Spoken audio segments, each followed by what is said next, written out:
What causes HVAC refrigerant leaks over time? Leaks usually develop from corrosion, vibration, physical damage, or weak connections that slowly allow refrigerant to escape. Refrigerant travels through copper or aluminum tubing in a sealed system, so it should not normally disappear. One common cause is corrosion, especially where moisture, chemicals, or salt touch the tubing or coil. A lesser-known type called formicary corrosion can create many tiny pinholes inside copper tubing, making the leak difficult to find.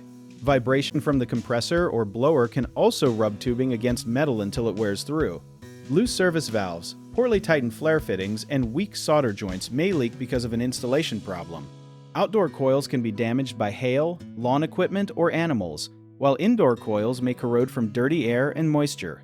To protect the system, keep the outdoor unit clear, replace air filters regularly, and have a technician inspect oily spots or hissing sounds. A trained technician can use electronic detectors, ultraviolet dye, or pressure testing to locate the leak before adding refrigerant. A common mistake is treating low refrigerant like normal maintenance, but a technician should find and repair the leak instead of repeatedly adding more.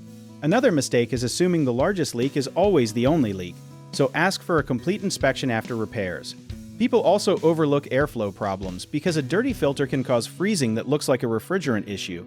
Check the filter and have the system tested before paying for refrigerant. If you need help with a project, search for trusted, affordable local contractors at www.bighomeprojects.com. Another option is to download our app, Job It Tier, where homeowners and property owners can list jobs and have home service experts and contractors reach out, message you back, and offer their estimates.